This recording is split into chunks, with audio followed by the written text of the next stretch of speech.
grant like this in a community like this where you're trying to connect and continue to promote growth? So what is the ultimate goal?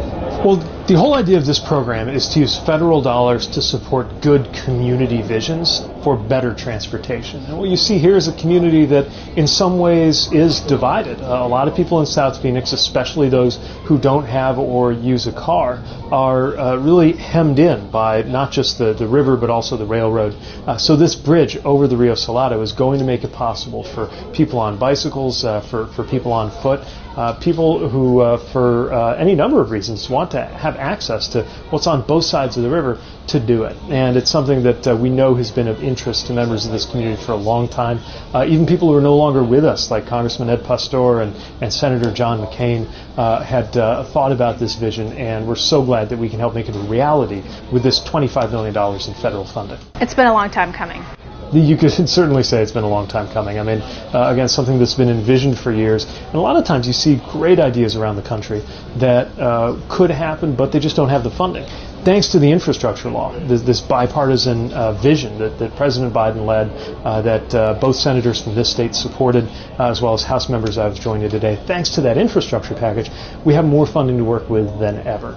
We'd always like more because there's always more good uses for it, but what we have right now is a chance to take $2.2 billion and use it on projects around the country, 166 projects like this fantastic vision here in Phoenix.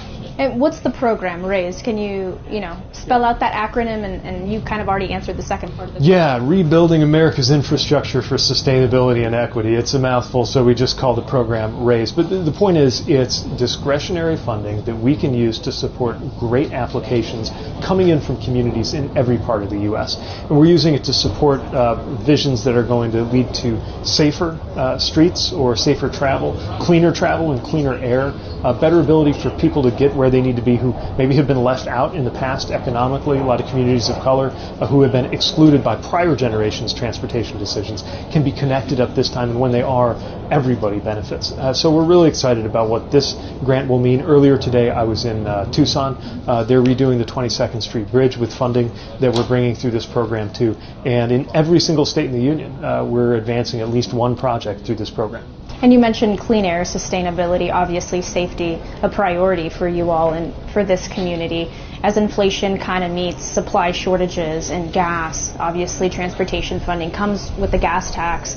With more and more EVs, electric vehicles on the road, how will the Department of Transportation deal with that moving forward? Less gas, less funding, or is there another funding source? One of the great things about this infrastructure law is it did not look to an increase in the gas tax or any tax on anyone making less than $400,000 in order to get funded. There were enough other ways to get the funding in place. And when you make an investment in transportation, that brings returns as well. It brings economic growth, and it can even help us fight inflation, because when you have more fluid movement of goods, less congestion on the roads, better rail and ports, all of which we're supporting with this funding, that helps us keep shipping costs under control, which is one of the things we can do to keep inflation under control. And is there a plan from the White House to get our oil out there in the market?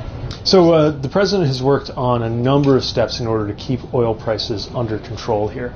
And that's very important, especially in the short term. We're seeing a lot of encouraging signs. Gas back under $4 around the country on average for the first time since we saw those rises that were really catapulted by the war in Ukraine. But there will continue to be ups and downs in the global market for oil. That's why we also want to make sure we're creating more options for Americans, make it cheaper to have the choice of an electric vehicle, for example, that we know is going to make a big difference and lead to cleaner air. And is there a plan for taxes on electric vehicles to kind of? So different states have different approaches on that. Some of them are taxing EVs in a way that's meant to offset not having the gas tax coming in. It really depends state by state on their funding model. But what we know is that investing in electric vehicles means cleaner air. It means helping us fight climate change, which is, of course, something that has a lot of risk and a lot of danger for Arizona, and is going to help American companies lead the way. And inflation, what can you tell me about that, steps that are being taken to lower it? Well, we were encouraged to see the news from July that during that month prices didn't go up on average, but we got a long way to go. And seeing inflation slowing down is something we need to continue to push until it's back at normal levels. That's why it's the president's top economic priority. The part of it that I work on has to do with how transportation can affect shipping costs, which in turn can affect prices. And that's why investing in better supply chains, like we're doing right now, is also part of the fight against inflation. Two more questions, if that's okay. People love getting stimulus. People love getting that extra cash. Some might argue that, as you pump in money into the economy, it devalues the dollar. So how do you offset that with potentially another stimulus coming in? Well, what we're doing right now is making investments that are going to strengthen the supply side of our economy, the productive capacity of the economy, because that's part of how you grow, not just on paper, but actually real economic growth. Now, economists have looked at measures that the president is supporting, like the Inflation Reduction Act, and have talked about the long-term economic benefit. But we do need to continue to balance that vision, make sure that we're being responsible with taxpayer dollars, making sure that we're supporting supply to meet the demand that has been brought back thanks to the work that rescued the American economy that was in such tough shape just a couple of years ago. And we're going to continue pushing forward to create jobs and create more secure and stable income for the future. And that's what we're looking at now with $25 million being pushed into this. This is a piece of it. Using these dollars in order to create a safer and more sustainable way for people to get around helps to unlock the opportunity and capacity that people in South Phoenix have deserved for a long time. There's a reason that countries do well when they invest in great infrastructure. America went decades without making the investments that we should, but on a bipartisan basis, that package went through. Now it's our responsibility to get out there and put it to work, teaming up with great partners like Phoenix.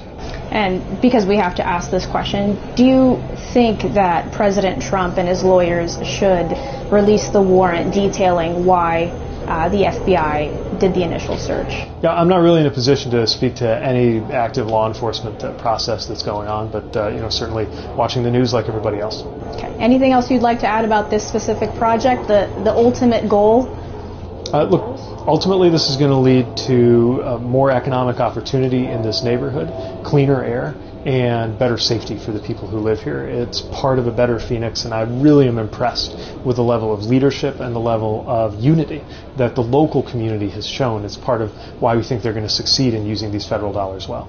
And you being, rooted here in Phoenix, it's something special to you, something personal. Yeah, I worked here in Phoenix when I was right out of college. I've seen the extraordinary transformation of downtown and of the city in less than 20 years in terms of how transit has really been a game changer for so many people, how the city has dealt with the extraordinary growth that's happened here. Growth is a good problem to have, but it does create a lot of challenges, and a lot of those challenges have to do with infrastructure. So it's very special to be here among old friends, to see streets I drove on a long time ago and see how they've been improved and will continue to be improved.